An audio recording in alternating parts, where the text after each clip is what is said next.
My name is Sulisti Holmes. I'm the head of decontamination and IRIX. I'm one of Tom's Glamler's assistant.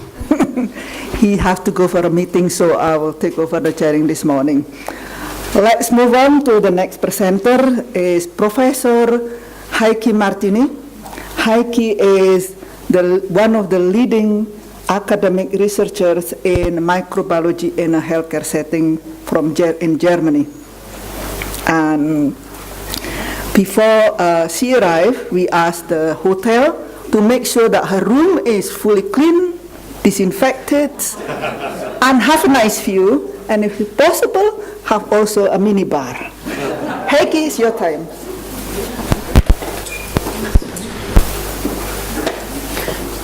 Thank you very much for your introduction, Sulisti.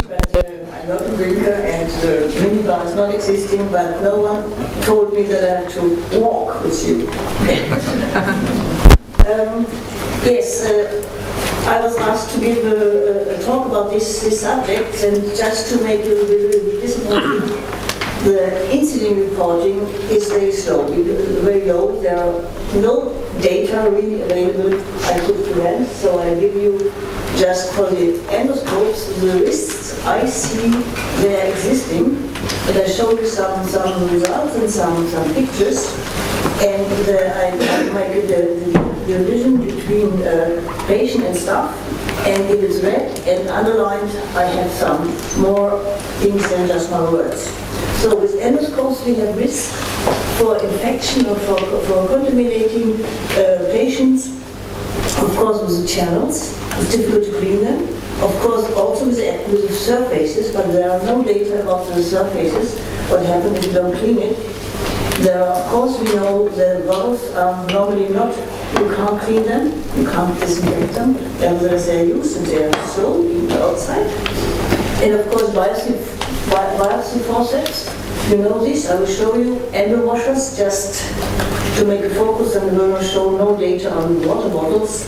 And of course, yesterday, who has been here yesterday, I show, you know, that with the cleaning, if you use special cleaners or special disinfectant, I think that's a real problem for the staff. The Centers for Disease Control will make a report on 2014 on event of contamination or infection in Chicago. There were 39 persons were infected, not only colonized. And what I find very interesting was they say they did not identify lapses in the protocol. For me, it's very strange. 39% persons are infected, but there are no lapses. And then they say it might pose a particular challenge for cleaning and disinfection of this specific endoscopes. I think there's something wrong. And of course, it happened 2 years later. There was a report from the United States Senate, and they summarized very, very much infections. This have been all the infections with antibiotic-resistant bacteria. They were all connected to one type of endoscope. There is the closed channel of the blue endoscope, and they changed the design of the endoscope.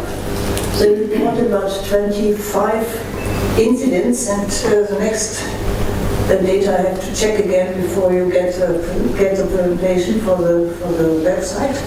There were documented incidents in Germany, in the Netherlands, in France, and of course in the US.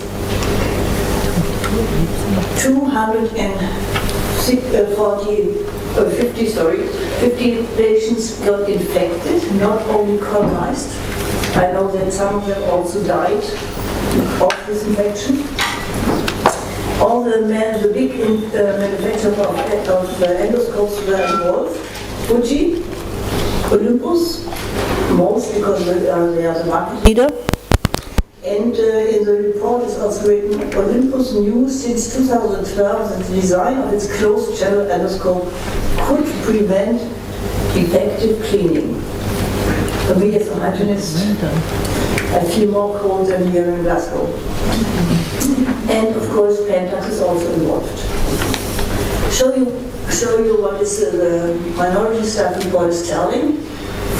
The manual of Olympus says that the elevator wire channel does not require flushing and rinsing. Nevertheless, there are infections. In one of these reports I show you, it's coming from the Netherlands. It was an outbreak with antibiotic-resistant Salmonella aeruginosa.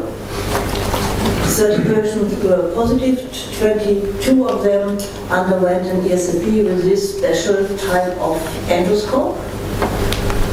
The others got infected by things which happen in hospitals.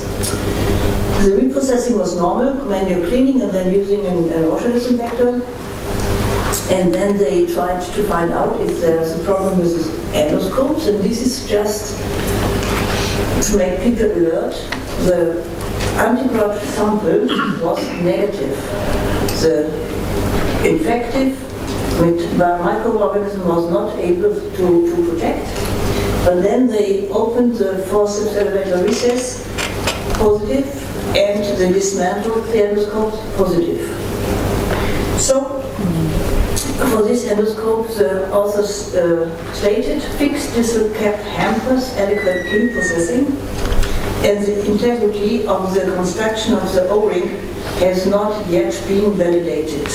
If you follow this on the websites, you see that even now, after changing the design, there are also problems with this kind of endoscopes. So there might be a risk, and I think I would like to see more incidents. Another problem are the biopsy forceps. There's a study from Roth and colleagues from Germany, and he collected steam sterilized instruments from Germany, from Japan and US, 557, and really 42 of them were not sterile. They grow bacteria, not viruses. He didn't look for viruses. And just to remind you, it is a study which is from 1999. So it's well known since 20 years that you can't really reprocess these instruments. Nevertheless, in Germany you're allowed to reprocess them. I think in UK also. I show you a picture. This is a reusable biopsy forceps from a big hospital in the south of Germany. And these are not artificial contamination. This is a contamination after reprocessing. And I promise, if you do at home, try to look at your instruments, I'm very sure you will find the same. And also in literature you can find these pictures. It is full of contamination. You just have to have a look of it in it and just to try to detect it. And it is more cheaper to buy single use than to reprocess, but people don't believe and don't want to do it. And in connection with endoscopes, there's another I think it's an old system, but nevertheless they're still existing. The endo washers, you need them in the case of emergency when there's too much blood and you can't see because there's blood on the lens, you have to wash it off. And this type of endo washers, there's a pump inside. The pump is inside and the tube for incoming and outgoing water is also inside. So of course you can't clean and disinfect. And if you look at the manual, the manufacturer says to do it immediately before you use it. But the reprocessing is about 45 minutes. So tell the patient just to survive for 45 minutes in order to get this device disinfected. So of course there are publications. I brought you one of these. This was from Hübner and his group, and he tested 24 endo washers. 80% of them were contaminated. 61% of them had up to 20,000 colony building organisms per milliliter. This means if you use it in a patient, of course, he will give a reaction. And 18% of the, 18 probes were the only growing organism was Pseudomonas aeruginosa. So I think all of you have fantasy enough. What is the result of this? Of course, there are new machines on the market. The pump is outside. Here's the pump. The tube is here. It is single use, but nevertheless, when I'm teaching persons doing this, of course they try to reprocess because they save maybe 0.11 pence.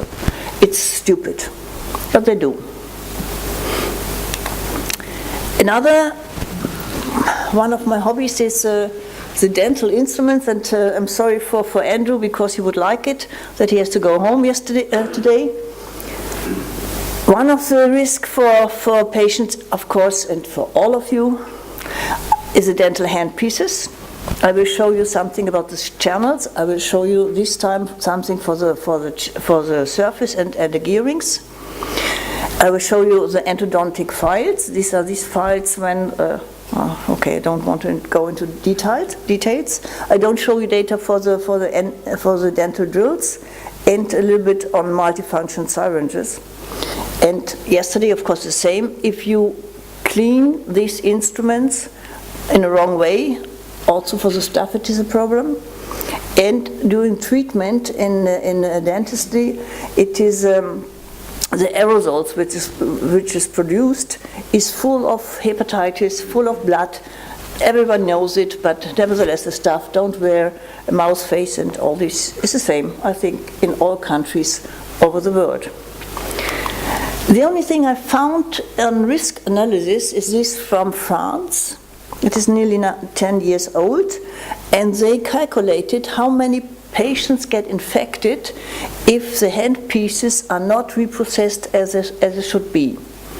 And they stated the infection of approximately 200 infection of hepatitis B, minimum 2 infection of hepatitis C, and minimum of 1 infection of HIV per year.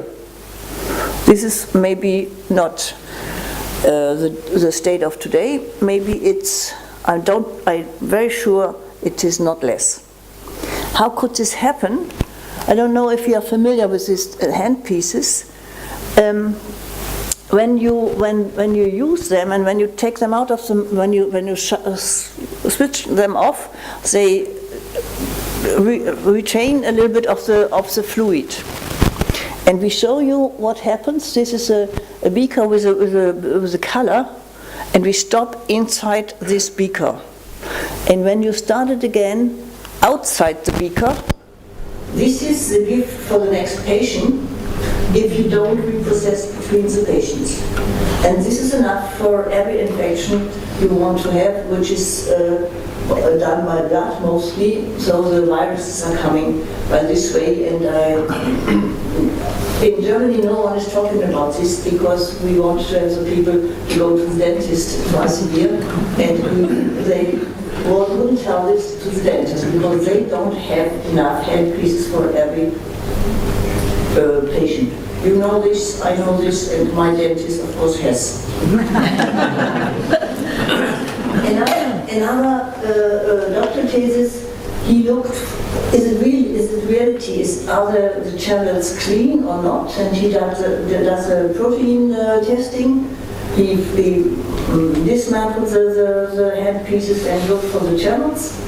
And you see there are some of them which are the protein is below detection rate. It's okay, it's worked. However, it worked. And the others are, you could of course find a high amount of protein. So I would not be the patient. And of course in the meantime, this we start with this research at the beginning of the century or at the end of the 90s. In the meantime, there are more washer disinfectors on the market which are able to clean also the channel or even the inside. But another doctoral thesis, he contaminated the handpieces and they should clean in a special washer disinfector. And we expected, because we know the technique and the design was very good, we detected something like here, the results. You see, these are the results. And we couldn't explain what is happening. And then, you can read it, the people didn't do the maintenance. It is a washer disinfector, no one controlled it, so they didn't change the O-rings and all these things you should do after a certain number of use. They didn't do it, and after they did the maintenance, of course the results were all like this. But normally you don't find out if you don't testing, or if you look at the handpieces and how to look in normal work at handpieces. It's not so easy, it makes much work. Not all washer disinfectors are working in my mind good. So this is a washer disinfector where the manufacturer tells me no, you don't have to cover all the empty pieces. It works. I don't know the physics behind this, but he told me. And in this you have to fix the handpiece in a silicone adapter. And we contaminated these handpieces by blood because we wanted to see if the channels are clean, really blood. And therefore there was much blood even outside. And this was after the reprocessing of this washer disinfector because it was fixed. So normally you can't see this because as we don't have so much blood, you wish you take it away before you go to the washer disinfector. But it's enough to have all these viruses, all these bacteria on this part, which is inside the mouth and on the hand of the dentist. I just have some pictures for you, but I think it's enough. These are pictures from the manufacturer. This, I think, something with reprocessing doesn't be on a good way. And this is really, I think you can't see the words. We did some doctorate thesis on the reprocessing of endodontic files. And she asked, before she started how to look how to prepare it, how to reprocess it manually, she asked her colleagues, which are at this time were already in practice, to send them the reprocessed endodontic files, and we promised not to tell who was sending it. So she got 25 endodontic files, and she tried to look at this. Visibly clean, 22. If she went on to magnify, it was 25 and only 12 were clean. If she go to a binocular, 5 remained. And if she go to 20 magnification, okay, 4 remained clean. This means out of 25, 21 were not clean. What is clean? You know, I think there's a big discussion in UK what is clean, and of course there's a discussion in clean. I don't tell you the value of the Roman Common Institute is writing because it's okay. No, I stop it.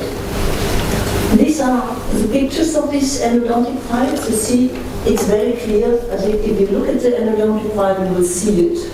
But people don't look because they don't have the time. And in my eyes, of course, this should be single use and thrown away and not be allowed to reprocess it because also the clinics and also the doctors are not able to do it in a good way. And if you go nearer, of course, even if it looks clean, you see these are the results. But I don't know if it's hurting the patient. Dentists say always they have no infected patients. Now, at the end, just to the end, this instrument, which is a multifunction syringe, you see what happens if it's not new, it's hardly not clean. And inside, of course, it's not clean, you can't brush it. Now there are existing adapters to do it to the washer disinfector, but most of them, the users don't have it. This is the result. You can see our friends growing on this agar plate if you are not able to reprocess. And this is the top of the syringe. I think you see it. And don't hope it smells. Okay, just to come to the end. To avoid injuries, infection, hazards, danger. I think one of the important things is just to do the risk analysis, to see at the instrument, is it possible for me, can I see that my hospital, my practice is able to reprocess it, even if the manufacturer says it is reusable.